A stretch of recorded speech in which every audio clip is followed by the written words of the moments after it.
Bahkan kalau kita lihat di trailernya kan ada kata-kata film ini akan film action terbesar tahun 2023 dan aku sangat setuju dengan kata-kata itu gitu. Iya. Bahkan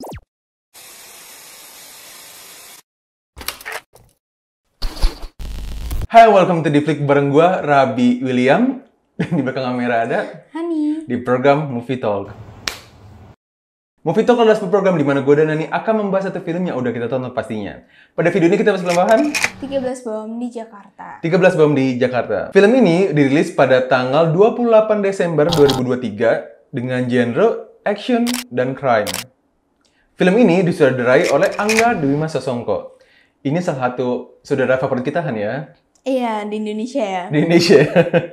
Film-film beliau pasti udah banyak banget yang nonton lah ya. Contohnya kayak Mencuri Raden Saleh sih, salah satu yang paling aku suka banget. Iya, terus Cahaya dari Timur. Cahaya dari Timur, Wiro terus Sableng, NKCHI, NKTCHI. ya itulah ya, Universe ya. Iya. Terus juga Ben dan Jody, Bukaan 8, pokoknya karyanya Angga Mas Sasongko udah banyak sih. udah banyak dan hampir semuanya tuh Iya, dan terkenal itu gitu ya. genrenya tuh berbeda-beda gitu loh. Ada yang action, ada yang pure Iya, komedi kan di pure, Bukan 8 kan lebih ke komedi kan. Iya. Terus kalau Ada yang yang drama banget, NKTCHI Iya, drama itu. banget. Jadi bisa bilang karya-karya beliau itu lumayan viral lah ya. Iya. Filmnya beliau tuh ya Beberapa rata-rata. karyanya viral dan variatif gitu. Yes, benar sekali. Nah, untuk para pemainnya ini banyak banget nih Han, pemain-pemain kelas atas. Contohnya kayak ada Rio Dewanto itu mah udah living legend ya. Lah. Itu artis Visinema ya. Iya. Terus ada Ganinda Bimo. Terus ada Putri Ayudhya, si Mbak. Bayu. Mbak Ayu. Aduh, Kita masih udah lucu pernah bahas aja. dia di Puspa Indah Teman Hati Puspa Indah ya. Teman Hati, benar sekali. Sorry, di Kita Cinta dari SMA. Iya, punya. Ya, kita cerita sama ya, sorry. Terus ada juga Niken Anjani yang jadi Gita. Terus ada jangan lupa dong, Willy dan siapa namanya? Willy dan Oscar ya. Itu Itu. ada Adito Pranomo dan juga si Ciko Kurniawan. Adito Pranomo aku terakhir di Kale ya. Iya, dia main di NKTCHI ya, Iya. makanya ya. Terus sama Ciko Kurniawan. Ciko Kurniawan, salah satu yang selalu Dia salah satu aktor favorit aku sih di Indonesia. Iya, Karena sih, bisa dia diakui. lumayan kerennya tuh, aktingnya keren dan risetnya dia tuh ketika mau akting tuh keren banget. Terus yang terakhir yang nggak kalah badass nih Han, yaitu ada si Ute. Iya. Dia selalu jadi yang acting yang badass ya. Iya. Dan juga yang terakhir itu ada Rukman Rosadi. Sebenarnya masih ada nama-nama lainnya lagi, cuman ya tonton aja lah biar tahu sih siapa-siapanya. Cuman untuk poin utamanya sih ada di karakter-karakter ini sih ya. Jadi itu ya beberapa informasi mengenai sang saudara dan para pemainnya. Seperti biasa sebelum kita masuk ke pembahasan POI, Hani akan membacakan sinopsisnya. Hani silahkan. Film ini menceritakan segerombolan teroris yang melancarkan serangan bom di beberapa titik di ibu kota. Para teroris itu mengatakan bahwa ada 13 bom yang akan mereka ledakan. Ancaman ini membuat Badan Kontraterorisme atau ICTA bekerja ekstra keras untuk menghadapi terorisme yang diorganisir dengan rapi. Di sisi lain, pihak berwajib juga harus meyakinkan agar masyarakat kota Jakarta agar tetap tenang. Dan dua pemilik startup Indodax yang juga mengelola mata uang digital diduga kuat ikut terlibat dalam aksi terorisme karena para teroris menginginkan tebusan dalam bentuk kripto. Jadi ini waktu awal-awal mulanya kripto ada tuh. Iya, dan ini based on true event kan, tapi didramatisir lah. Tapi didramatisir sih. Jadi itu dia sinopsis dari film ini. Bagi yang belum nonton, skip aja bagian ini karena akan mengandung spoiler. Oke nih Han, biasanya aku mulai buka videonya dengan cerita nih Han. Cuman kali ini sedikit berbeda karena aku pengen ngebahas dari sisi genrenya dulu nih Han. Karena gini, buat aku, untuk film Indo, film ini kerasa fresh from the oven. Iya. Karena berbeda dengan genre yang ada di Indonesia yang cukup menjamur, yaitu ya drama, kalau nggak horor. Di tahun 2023, kamu nyadar nggak sih banyak banget film drama? Itu kayaknya ganti-gantian. Drama, horor, trailer ada satu. Habis itu lanjut lagi drama, horor gitu. Iya ya, 2023 kita kebanyakan dramanya ya. Iya, sama horornya ya. Iya. Jadi buat aku pribadi, di akhir tahun nih, kayak yang udah jujur merasa jenuh di 2023 itu kayak filmnya kayak gini lagi gitu. Cuman keluarlah film ini, aku merasa kayak wow, ini kerasa fresh banget sih di tahun 2023 ini ya gitu. Iya, bener sih. Dan juga Sebenarnya kalau dibilang ya kalau banyak film action terorisme kalau di luar udah banyak ya. Udah banyak ya. Tapi kalau di kita kayaknya jarang ya. Sebenarnya kalau di series tuh ada beberapa kayak Serigala Terakhir gitu. Iya, Terus iya. yang filmnya Jeffrey Nicole. Mhm. Ada di series, teman tapi kalau untuk ukuran film bioskop kayaknya cuma ini doang ya. Aku lupa Iya, ya. iya nggak sih? Indo ya, Indo action, Iya. murni action Kalau ya. Headshot bukan ya? Headshot kalau nggak salah kan bukan di bioskop dia. Oh bukan bioskop ya? Bukan di bioskop. Oh iya iya sih cukup jarang sih. Jadi buat aku pribadi ya, aku nulis di sini si Dwi Masa Songko itu berhasil jadi kayak pemecah bubble. Oh iya. Tahu sih bubble tuh kayak bubble yang numpuk tapi pecah gitu dengan satu film ini gitu. Akhirnya enough gitu sama drama dan horor gitu di 2023.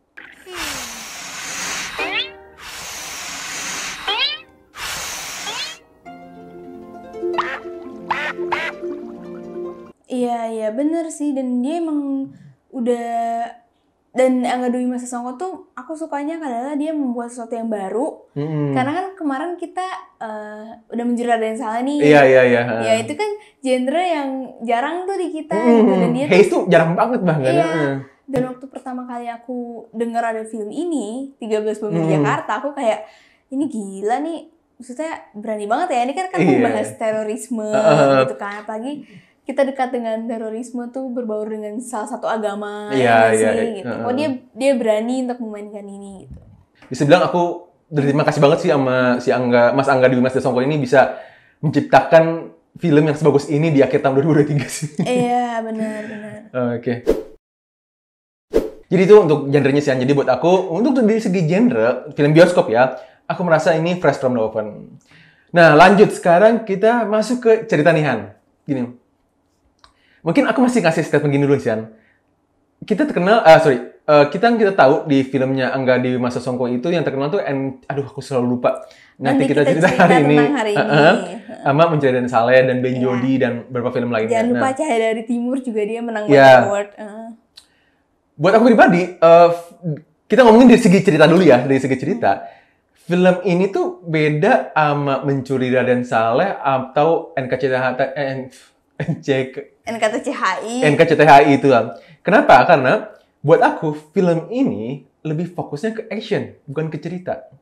Oh iya. Maksudnya dari segi cerita visual tuh bagus, cuman kalau misalnya kita lihat ke Mencuri Raden Saleh dan NKCTHI, poin utamanya itu di cerita. Kalau misalkan Mencuri Raden Saleh kan ke Haze kan, dia itu benar-benar berfokus gimana caranya bikin plot twist, rencana planning segala macam gitu kan. Istilahnya balik lagi itu poin kuatnya di cerita. Tapi sama juga kayak NKCTHI ya, itu drama yang benar-benar harus kuatnya adalah di bagian ceritanya. Nah, sedangkan di sini buat aku filmnya ini ceritanya tuh template-nya film action aja sih sebenarnya. Kalau dari segi cerita ya, karena buat aku ngerasa ini filmnya cukup straightforward, cukup simple sih poin ceritanya. Ada teroris yang mau berusaha pengen menyetarakan level ekonomi di sebuah negara. Iya. Dan ya udah akhirnya si main karakter bisa mengagalkan itu gitu. Itu buat aku pribadi cukup template lah. Karena ya emang terasa film ini tuh bukan fokusnya bukan ke cerita tapi ke visual gitu. Iya, karena ya mungkin buat orang yang udah banyak nonton film action dan terorisme tuh ya ini emang biasa aja gitu. Ini kita ngomongin dari segi cerita dulu ya. Iya, kita ngomongin cerita ya. Maksudnya kayak ya ceritanya ya biasa aja gitu. Dan juga menurut aku karena aku kalau nonton suka suzon karena sering nonton film plot twist gitu kan. Jadi suka suzon. Jadi kayak plot twistnya lumayan ketebak.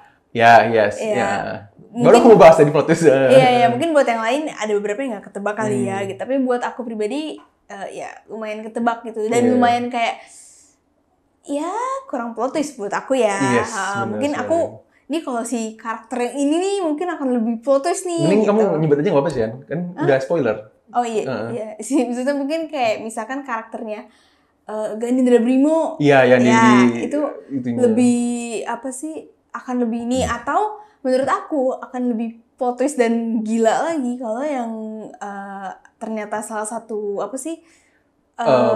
agen rahasia itu adalah si Karin. Iya, si Mbak Ayu. Nah, itu pasti akan lebih gila nih gitu.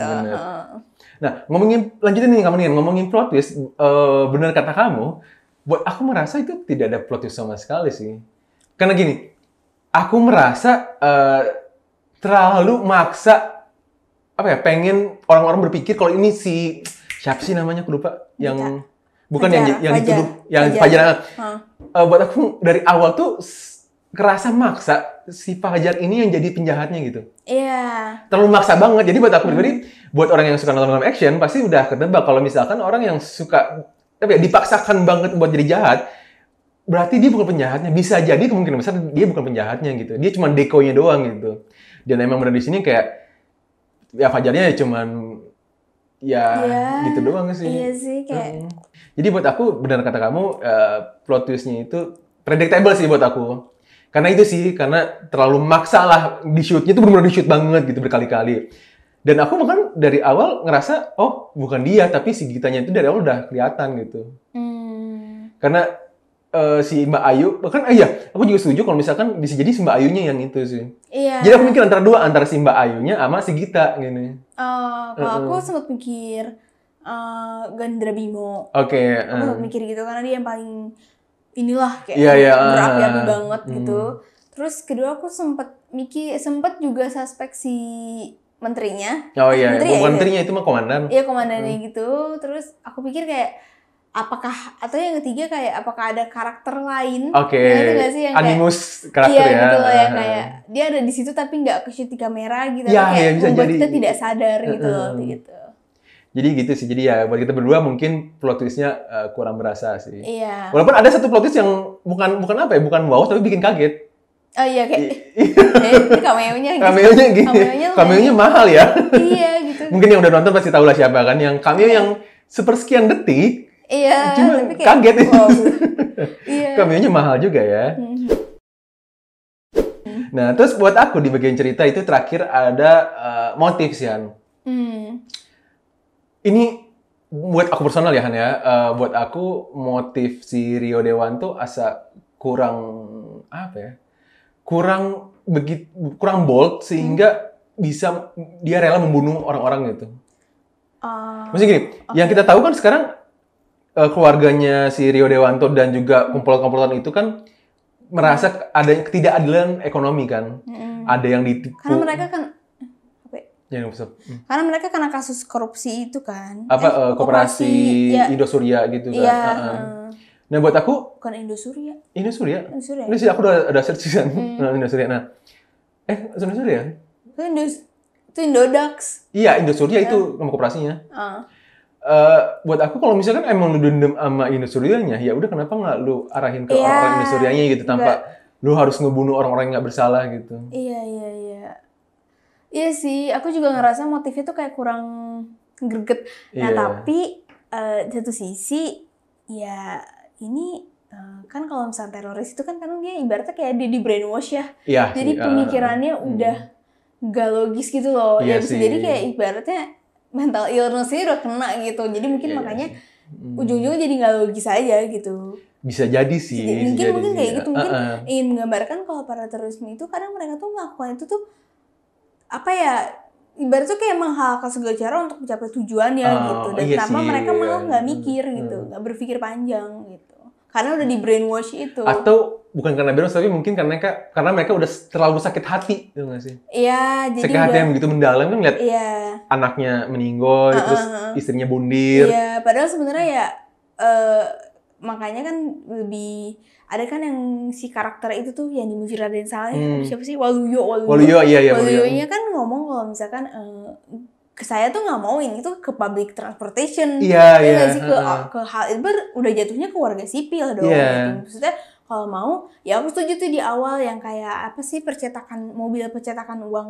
Iya. Nah, kalau itu aku setuju terorisme ya, kayak setuju kayak oh ya logis nih kalau dia mau ke situ karena dia mau bagi-bagi uang, Robin Hood lah istilahnya. Nah tapi kalau yang lain itu ya kayak rada-rada ya juga sih jatuhnya dia. Dan kalau nggak salah bom yang pertama itu kan yang di gedung BX Bursa Efek kan, dan itu kan ketika malam hari di mana minim orang kan sebenarnya. Iya, nah itu ketika udah pada apa ya, dan mereka juga udah ngebuat polisinya kan nggak datengin mereka, polisinya udah dibuat evakuasi orang-orangnya kan. Dan itu beda gedung loh kan? Iya sih, beda gedung sih ya. Beda gedung.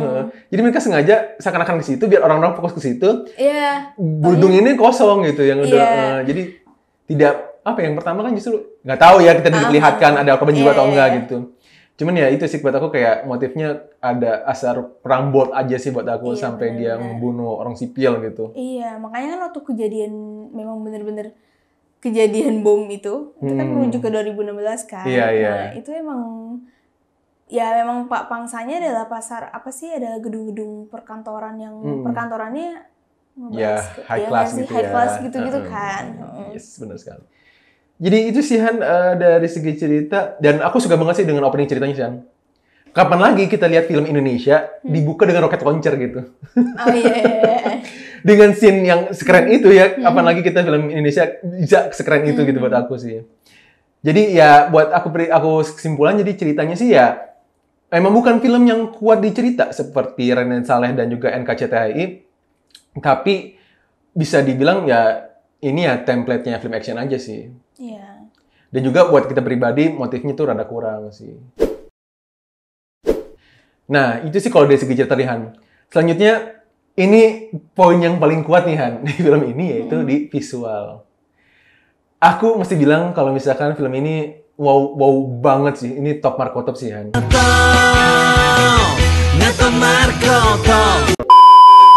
Iya, aku juga suka sih dengan visualnya. Efek bomnya tuh keren loh. Iya, mungkin gini, benar. aku melihat ya kalau dibandingin sama film-film Hollywood, ya jangan di-compare lah. Iya, ini gitu kita kan. bandinginnya film Indonesia dengan film Indonesia dong. Iya, gitu. Tapi kayak, kita keren juga ya bisa bikin kayak gini gitu loh. Terus efek bomnya yang tiba-tiba, itu loh yang kayak Oppenheimer. Jadi, nggak langsung jeger, tapi dia pelan-pelan gitu ya. Ada apa sih bunyi terus baru ini gitu kan. Itu kayak keren aja sih menurut aku gitu. Menurut aku kayak real nih, kayak bener-bener penembakan. Iya. Dan juga kayaknya merekanya pemain-pemainnya emang bener-bener latihan kayak TNI gitu juga iya ya. Sih, soalnya dari motion gerakan sih Han. Iya. Nah lanjutin yang kamu nih Han, dari sisi ledakan dan atau api gitu kan ya. Buat aku di film ini tuh beberapa ledakan itu tidak menggunakan CGI ya, kecuali kalau misalkan yang di pesawat sama di kereta gitu, oke lah itu pakai CGI. Nah, tapi ada beberapa bagian ledakan itu dia nggak pakai CGI sama sekali ya. Contohnya yang kayak pas rocket launcher itu. Iya. Terus ada beberapa. Iya bener. Terus ada beberapa yang mereka tuh menggunakan api beneran gitu. Biasanya gini, kalau di film itu kan biar memudahkan produksi, apinya itu dibikin efek. Pakai CGI motion effect gitu, atau pakai gambar, bahkan ada film api jadi apinya itu kelihatan gerak, sebenarnya itu cuma gambar doang, tapi di sini aku merasa apinya itu beneran api gitu, beneran dibakar gitu. Jadi ya segitu niatnya sih buat bikin efek ledakannya gitu ya. Iya, tapi aku nggak heran karena ini Angga Dwi Mas Songko ya. Iya. Dia aja mencuri Raden Saleh bisa memberhentikan di waktu siang loh. Iya. Terus yang scene di SCBD. Itu dia ada terowongan. Itu udah cukup gila gitu. Maksudnya cukup nekat sih. Iya, nggak heran lah kalau Angga Dwi Mas mah. Nah, terus tadi yang dari motion gerakan bener kata kamu karena mungkin yang kulihat dari interviewnya itu mereka kan menggunakan properti senjata 1:1. Jadi kayak beratnya tuh bener-bener berat beneran gitu, bukan pistol mainan yang ringan. Jadi kelihatan dari motion gerakannya tuh kayak mereka tuh lari tuh kayak sambil ngos-ngosan gitu. Iya. Apalagi kalau kamu suka senjata kan ada rocket launcher, ada pistol-pistolan, ada M4, ada AK-47, bahkan ada light machine gun gitu kan, machine gun loh Han.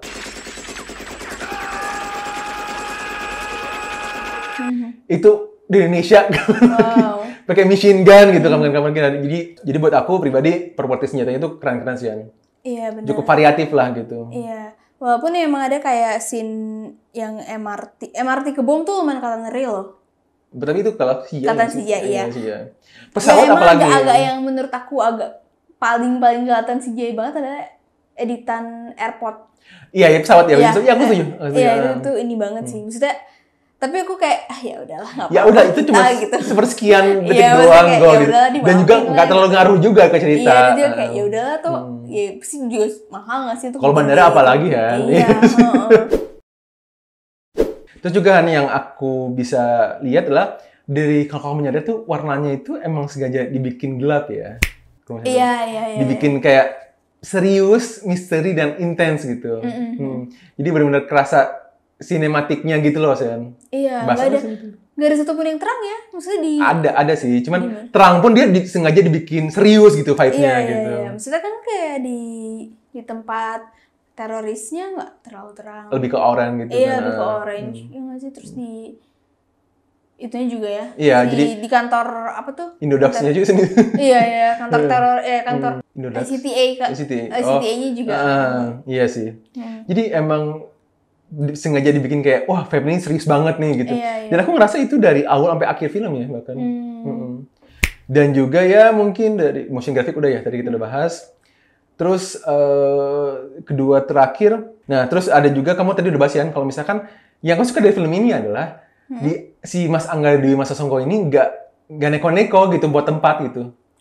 Jadi set tempatnya tuh banyak, jadi kerasa variatif gitu.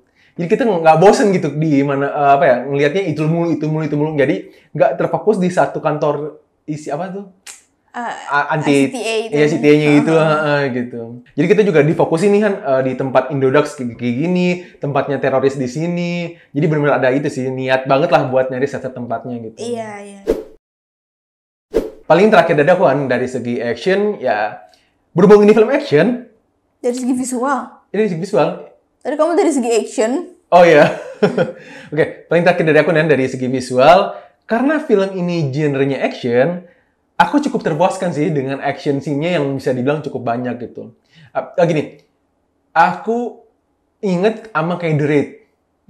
Tapi bedanya kalau The Raid itu kan lebih ke close combat gitu kan. Kalau ini emang full gun war gitu sih, tembak-tembakan gitu. Dan buat aku pribadi sekali lagi ini kerasa fresh banget. Karena jarang ada film-film yang perangan tembak-tembakan gini nggak sih, An?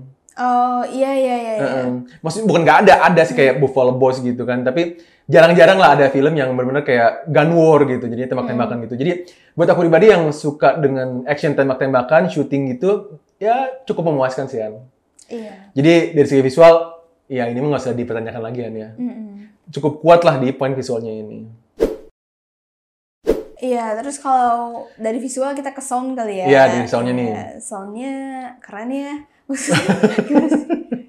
Yang tadi aku bilang sih, aku suka ketika orang bikin bom, terus dia efeknya tuh Gak cuma dari visual doang. Gak jeger, udah gitu, tapi kayak jeger, gitu. Gimana caranya dari suara membuat intense vibe-nya gitu, membangun nge-build up atmosfernya gitu loh. Iya, jadi ngebuat kita tuh ngerasa kayak bener-bener kita nih juga ada di situ gitu, habis mengalami kejadian bom itu, jadi tahu gitu dari suaranya ya.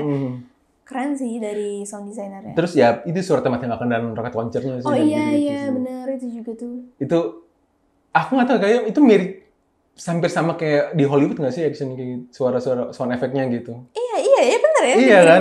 Juga sih. Karena mungkin emang katanya kan mereka pakai senjata beneran kan bukan senjata pokoknya perbandingan 1 banding 1 ya kalau nggak salah tuh. Jadi seakan-akan emang beneran mereka lagi nembak nih gitu. Nah, buat aku Han, dari segi sound yang paling utama itu adalah musiknya. Wow, buat aku pribadi ya, musik film ini pas banget loh sama filmnya gitu. Gini, terkadang aspek musik itu suka dilupakan orang, padahal bisa jadi ini adalah aspek yang paling penting gitu dalam membangun sebuah atmosfer atau membangun sebuah vibe atau mau menceritakan suasana yang terjadi gitu. Aku bahkan sampai nyari sih, ingat gak sih aku pas udah nonton tuh aku nyari siapa, aku nungguin nih sampai kreditnya habis buat nemu siapa musik direkturnya. Itu siapa sih? Aku lupa. Aku udah jatuh Wahyu Tri Pranomo. Wahyu Tri. Ya itu loh. Aku merasa beliau ini pas banget. Kenapa? Karena musik di film ini itu tuh kerasa ngebangun tense seriusnya itu bertahap gitu. Jadi gini, kadang film action itu kan tensinya tegang, tiba-tiba dipelanin gitu kan, pace-nya gitu dipelanin. Tapi di film ini pas pace-nya lagi dipelanin, si musiknya ini tuh nggak berhenti bikin suasana tegang gitu. Jadi walaupun kita pace-nya turun, dari segi ketegangan intensnya turun, tapi gimana caranya ngejaga vibe tensi itu tetap dapat gitu sepanjang film. Jadi ketika naik lagi, kita akan terasa wow gitu kan. Jadi buat aku gila, musiknya di sini keren banget sih. Iya. Menurut kamu gimana, Han? Iya bener sih, aku juga ngerasanya musiknya keren sih, real gitu. Kayak real bener-bener tembak-tembakannya gitu. Itu sound effect sih.